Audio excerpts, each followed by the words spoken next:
আসসালামু আলাইকুম ভিউয়ার্স, আবার আপনাদের সামনে চলে আসলাম ২০ নম্বর গল্পের ১৯ নম্বর পার্ট নিয়ে। তো চলুন আর দেরি না করে শুরু করি। দরজা অফ করে আয়নার সামনে দাঁড়িয়ে আছি আর মিটিমিটি হাসছি। ভাইয়া আমাকে ভালোবাসে, এটা আমি শিওর হয়ে গেছি। আজ যখন ভাইয়াকে বলছিলাম তুমি আমাকে ভালোবাসো, ভাইয়া আমার কথা শুনে হকচকে গেছিল। তার চোখে মুখে আমি ভয় দেখতে পেয়েছি, যেন আড়াল করার জিনিস সামনে চলে এসেছে। ভাইয়া অবাক হয়ে আমার দিকে তাকিয়েছিল, কিন্তু সমস্যা এটাই, ভাইয়া স্বীকার করছে না। কেন স্বীকার করছে না এটা মাথায় আসছে না। কপাল কুঁচকে আঙুল চিবাতে চিবাতে ভাবছি, কি জন্য ভাইয়া আমাকে নিজের ভালোবাসার কথা বলছে না, আর নাকি আমি ভুল ভাবছি ভাইয়া আমাকে ভালোবাসে না। উফ, মাথা খারাপ হয়ে যাবে এত কিছু ভাবতে গেলে। সব ভাবনা দূরে যা, আদনান ভাই আমাকে ভালোবাসে, এটাই ঠিক। ঠিক না হলেও ঠিক করবো। ভাইয়া আমাকে ভালোবাসলে ভালো, আর না বাসলে বাসিয়ে ছাড়বো। আর তোমাকে আমি ভয় পাবো না ভাইয়া, এবার থেকে আমার মিশন শুরু। তোমাকে দিয়ে আমি বলিয়ে ছাড়বো তুমি আমাকে ভালোবাসো। সামনের কাটা ছোট চুলগুলো ফু দিয়ে উড়িয়ে সরিয়ে দিলাম। তখন ওই ঠাসটার শব্দ এলো আমার কানে, আর ভাইয়ার ডাকের আওয়াজ। ভাইয়া জোরে জোরে ধাক্কা দিচ্ছে দরজায়। আমি শব্দ শুনে চমকে উঠলাম, সাথে ভয় পেলাম। উফ দোলা, তুই এত ভীতু কেন? এত ভীতু হলে কি ওই গম্ভীর খাটাস আদনানের সাথে প্রেম করবি কেমনে? তোকে সাহসী হতে হবে। আমি আর তোমাকে ভয় পাবো না ভাইয়া। ওই পাশ থেকে দরজা এত জোরে ধাক্কাচ্ছে যেন দরজা ভেঙে ফেলবে। দরজা খুল দোলা। ভাইয়া আমাকে দরজা খুলতে বলছে, খুললে আমাকে ধমক শুরু করবে জানি, কিন্তু আজকে আমি ধমক খাবো ইচ্ছে করে। তার আরো আধা ঘন্টা পর আমি দরজা খুললাম। ততক্ষণে আমার দরজা মনে হয় অর্ধেক ভেঙে গেছে। উফ, আদনান দরজার বাইরে আগুন হয়ে দাঁড়িয়ে আছে। আধা ঘন্টা ধরে দরজা ধাক্কাধাক্কি করছে, কিন্তু খুলছে না দোলা। রাগে ওর শরীর কাঁপছে। অবশ্যই দরজা খোলা হলো। দরজা খুলতে আদনান রেগে ভেতরে ঢুকে গেল। তোকে আজকে আমি কি করব নিজেও জানি না। তুই লিমিটের বাইরে চলে গেছিস। আজ তোর আর কিছু বলতে পারলো না দোলাকে দেখে। আমি মুচকি মুচকি হাসছি আদনান ভাইয়ের দিকে তাকিয়ে। আদনান ভাই আমার দিকে বিস্মিত হয়ে তাকিয়ে আছে। তাকিয়ে থাকবে না কেন? আমি যে শাড়ি পরে আছি, আসলে কি করব ভেবে পাচ্ছিলাম না। তখন মনে পড়ল ভাইয়া শাড়ি পছন্দ করে, শাড়ি পরে ফেলি। কিন্তু সমস্যা, আমি তো শাড়ি পরতে পারি না। ইউটিউব দেখে কোনো রকমে পেঁচিয়ে পরেছি শাড়ি। ভাইয়া আমার পা থেকে মাথা পর্যন্ত দেখছে। এইভাবে হা করে তাকিয়ে থাকলে মনে হয় পড়া ভুল হয়েছে। ভাইয়া কিছু না বলে আচমকা হা হা করে হেসে উঠল। আমি তীক্ষ্ণ নজরে তাকিয়ে আছি ভাইয়ার দিকে। কি হলো, ছাগলের ৩ নম্বর বাচ্চার মতো হাসছো কেন? এটা কি পরেছিস? তোমার কি চোখ না, দেখছো না শাড়ি পরেছি? গাল ফুলিয়ে বললাম, এটা শাড়ি পরা হয়েছে বলে আবার হাসতে লাগলো। উফ, এত ভুল ধারণা তো।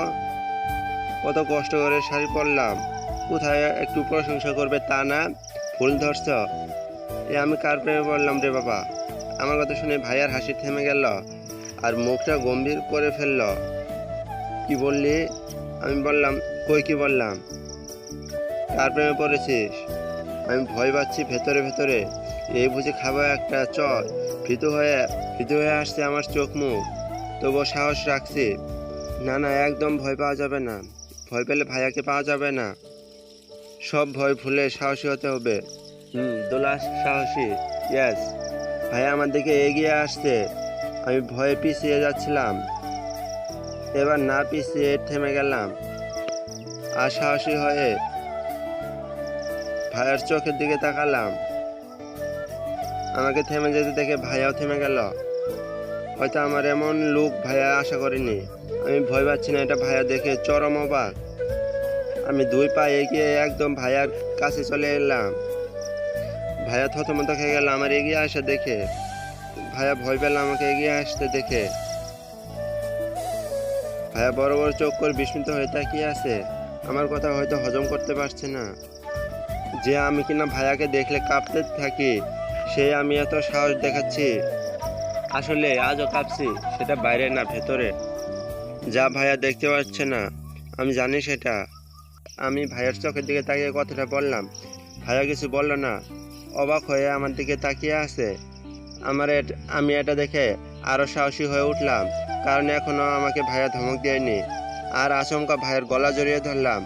আমি জিভা দিয়ে ঠোঁট ভিজিয়ে নিচ্ছি ভয়ে, কারণ এর পরিণাম কি হবে জানি না। ভাইয়া এবার চমকের চরম সীমানে পৌঁছে গেল। স্তব্ধ হয়ে দাঁড়িয়ে আছে, চমকে রেশ কাটিয়ে বলল, কি করছিস এসব? ছাড় আমাকে। গলার হাত ছুটানোর চেষ্টা করতে করতে আমি ছাড়ছি না, আরো শক্ত করে ধরে নিচ্ছি। কি অসভ্যতামি হচ্ছে? স্যার, আমি তোর ভাই হই সম্পর্কে। ভাই মাই ফুড, ইউ আর মাই লাভ। আমি ভালোবাসি তোমায়, তুমিও তো। আমি জানি, তাই এত অ্যাক্টিং না করে স্বীকার করো। দুলা, আমার গলা থেকে হাত সরা। আমি তোকে ধাক্কা দিয়ে আঘাত করতে চাইছি না। ভালোই ভালোই ছেড়ে দে আর পাগলামি করা বাদ দে। আমি কোনো পাগলামি করছি না ভাইয়া, তুমি আমাকে ভালোবাসো, এটা স্বীকার করো না কেন? ভাইয়া বিরক্ত হয়ে নাক মুখ কুচকে বলল, কে তোকে এমন আজগুবি কথা বলেছে? কে তোকে এমন আজগুবি কথা বলেছে আমাকে বল। কেউ বলেনি, আমি জানি। আচ্ছা বলো তো, আমাকে শাড়ি পরে কেমন লাগছে? আজ প্রথম তোমার জন্য নিজে চেষ্টা করে শাড়ি পরছি। ভাইয়া আমার দিকে তাকিয়ে থেকে চোখ সরিয়ে দাঁতে দাঁত চেপে বলল, ছাড়বি নাকি? আর সাহস কুলালো না, ফট করে ছেড়ে দিলাম ভাইয়াকে। আর একটু দূরে এসে দাঁড়ালাম। তুই খুব ভার বেড়ে গেছিস ভাইয়া। ওহ সরি ভাইয়া তো বলবো না, কিন্তু অনেক দিনের অভ্যাস তো, তাই ভুল হয়ে যাচ্ছে। আর একবার বাজে কথা বললে একটা চর মেরে দাঁত ফেলে দেব। ও ভাইয়া, একটা চর মারলে কি দাঁত পড়ে? তুমি কি যে বলো না। আবার মুখে মুখে তর্ক করছিস ইডিয়েট। তর্ক কোথায় করলাম ভাইয়া? আর তুমি আমার সাথে প্রেম করবে কবে থেকে বললে না তো?